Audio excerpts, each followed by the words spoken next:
नमस्कार दोस्तों, जैसा कि आप देख रहे हो मैंने शॉर्ट वीडियो भी लेके आया था इस पे। अब मैं लॉन्ग वीडियो लेके आया हूँ, तो इसमें अपन डिटेल में ए टू जेड सारी प्रोसेस समझेंगे इसमें, जहाँ फॉर्म फिलिंग से लेकर selection finally in hand salary सारी ए टू जेड फैक्ट अपन इस वीडियो में कवर करेंगे। तो चैनल पे नए हो तो लाइक कर दीजिए, सब्सक्राइब कर दीजिए। तो चलिए वीडियो को शुरू करते हैं। जैसा कि आप देख ही रहे हो, इसमें मोटा मोटा देख लेते हैं अपन, है ना। ये भारतीय विमान प्राधिकरण, जिन्हें अपन AA के नाम से जानते हैं, ये भर्ती 2026 के लिए है। और पद का नाम की बात कर लेते तो अपन ने शॉर्ट वीडियो में भी देख लिया था, मैनेजर एवं जूनियर एग्जीक्यूटिव के पदों पर भर्ती है। और इसमें टोटल रिक्तियाँ की बात करें तो 389 टोटल रिक्तियाँ है ना। और ये पदों के बारे में भी अपन डिटेल में समझेंगे अंदर वीडियो में, है ना, क्योंकि वहाँ सारे ए टू जेड मतलब डिटेल में समझाया गया है। जैसे कि मैनेजर, है ना, वित्त manager, manager operations, junior executive operations, junior executive survey and cartography. तो ये सारी चीज़ वहाँ डिटेल में क्वालिफिकेशन सही समझाई गई है ना। और अपन इसमें समझेंगे आवेदन कैसे करना है, कंप्यूटर पर आधारित परीक्षा कैसी रहेगी, सरकारी नौकरी है ना, कोई प्राइवेट नहीं है। और इसमें सैलरी बहुत बढ़िया है आपकी। तो अपन सारी जानकारी इस वीडियो में समझेंगे। तो चलिए वीडियो को शुरू करते हैं, डायरेक्ट मूव कर लेते हैं नोटिफिकेशन। तो जैसा कि ये नोटिफिकेशन आप देख रहे हो, है ना, यहाँ पे साफ साफ लिखा हुआ है ना, recruitment of manager and junior executive in various disciplines, advertisement number ये दे रखा है ना। तो ये है मैनेजर और जूनियर एग्जीक्यूटिव के लिए, है ना। तो आइए इसके मोटा मोटा समझ लेते हैं, इसमें टोटलिंग कितनी क्या है और इसमें क्या दे रखा है। तो ये यहाँ मैनेजरों के टोटल पोस्ट दे रखी है, ये टोटल तो नहीं है और भी है ना। तो यहाँ पे जैसा कि अपन मोटा मोटा ही देख लेते हैं, तो यहाँ पे 15 है और हर एक मतलब टोटलिंग भी दे रखी है और कैटेगरी वाइज भी इन्होंने डिवाइड कर रखी। जैसे कि यहाँ मैनेजर की टोटल सिविल इंजीनियर, तो इसमें 145 है टोटल, हाईएस्ट पोस्ट है। तो अपन डिटेल में करेंगे तो बहुत टाइम लग जाएगा, इसलिए मोटा मोटा ही देख लेते हैं, है ना। ये विकलांग कैटेगरी वालों के लिए है, जिन्हें PWBD बोलते हैं अपन। तो यहाँ पे इन सारी लिस्टों को मेंशन कर दिया गया है ना। और नेक्स्ट अगला देख लेते हैं, एक सेकंड। ये है इनका क्वालिफिकेशन। अब यहाँ पे अपन डिटेल में समझेंगे, क्योंकि क्वालिफिकेशन और मैंने उनके पोस्टों का नाम देखना बहुत जरूरी है अपने लिए, है ना। तो यहाँ पे जैसा कि आप देख रहे हो, पहला है मैनेजर सिविल के लिए। तो यहाँ पे bachelor degree in engineer, engineering technology in civil.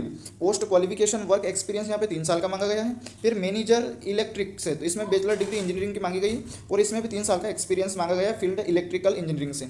Manager finance की बात कर लेते हैं, तो इसमें आपका मांगा गया master in business administration with specialisation in finance और post graduation diploma in management से, है ना, सॉरी।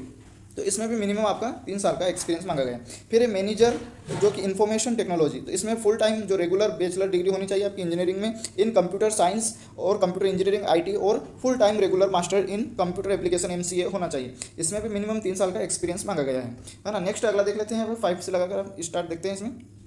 तो ये 5वें नंबर की बात कर लेते हैं, यहाँ पे मेंशन है साफ साफ, है ना, मैनेजर ऑफ द आर्किटेक्चर्स। इसमें भी फुल बैचलर डिग्री मांगी गई है आर्किटेक्चर में, है ना। तो इसमें काउंसलिंग ऑफ द आर्किटेक्चर के लिए है, इसमें 3 साल का एक्सपीरियंस मांगा गया है। लॉ मैनेजर की बात कर लेते हैं, तो इसमें भी आपको 3 साल का लॉ में डिग्री होनी चाहिए, रेगुलर होना चाहिए और 10-12 candidate should be eligible to be himself involve. इसमें 3 साल का एक्सपीरियंस मांगा गया है।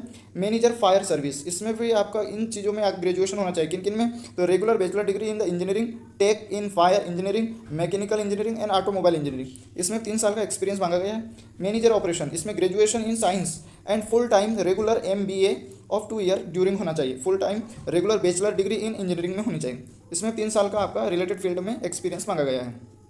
नेक्स्ट अगला देख लेते हैं अपन 9th नंबर का, जैसा कि मैनेजर कमर्शियल, तो इसमें भी ग्रेजुएशन मांगा गया MBA से। अगर MBA है तो आप इसमें आवेदन कर सकते हो और इसमें 3 साल का एक्सपीरियंस भी मांगा गया है ना। तो ये था इनका। अब नेक्स्ट अगला देख लेते हैं, एक सेकंड। अगला देख लेते हैं, इसमें 10वें नंबर की बात कर लेते हैं। तो जैसा कि यहाँ पे मेंशन है 10वें नंबर पे दे रखा है कि मैनेजर कॉपरेशन, है ना, ये यहाँ पे साफ साफ मेंशन कर दिया गया है। इसमें post graduation in mathematics static operation research static, जो कि applied statics economics with statics mathematics statics, अगर इनसे आपने करा है तो आप इसके लिए एलिजिबल हो और 3 साल का इसमें भी एक्सपीरियंस मांगा गया। मैनेजर कॉपरेट कम्युनिकेशंस, इसमें भी आपको डिग्री होनी चाहिए, किन से, तो मास मीडिया से, है ना, जर्नलिज्म से। अगर आपने ग्रेजुएशन कर रखा है तो आप इसके लिए एलिजिबल हो। इसमें भी आपका 3 साल का एक्सपीरियंस मांगा गया। जूनियर एग्जीक्यूटिव फाइनेंस में तो आप business administration specialization in finance post graduation and diploma management होना चाहिए, इसमें कोई एक्सपीरियंस नहीं मांगा गया है ना। तो नेक्स्ट अगला देख लेते हैं, और यहाँ पे है 13 नंबर की बात कर लेते हैं। 13 नंबर में भी जूनियर एग्जीक्यूटिव लॉ, तो इसमें प्रोफेशनल डिग्री इन लॉ से मांगा गया है। अगर 3 साल तक आप 3 साल वाला ग्रेजुएशन डिग्री कर रखी है तो आप इसके लिए आवेदन कर सकते हो, एक्सपीरियंस की कोई जरूरत नहीं। जूनियर एग्जीक्यूटिव ऑपरेशंस, इसमें ग्रेजुएशन इन साइंस सब्जेक्ट होना चाहिए आपका, जैसा फुल टाइम से, एक सेकंड, है ना, इन science and full time regular MBA of 2 year duration, full time regular bachelor degree in the engineering, इसमें कोई आपका एक्सपीरियंस नहीं मांगा गया है। नेक्स्ट जूनियर एग्जीक्यूटिव सर्वे है ना, जो कि कार्टोग्राफी के अंतर्गत, इसमें बैचलर डिग्री मांगा गया सिविल इन और मास्टर इन साइंस से, जो कि जियोग्राफी मास्टर इन में होना चाहिए। इसमें कोई एक्सपीरियंस नहीं मांगा गया है। Without experience you can apply.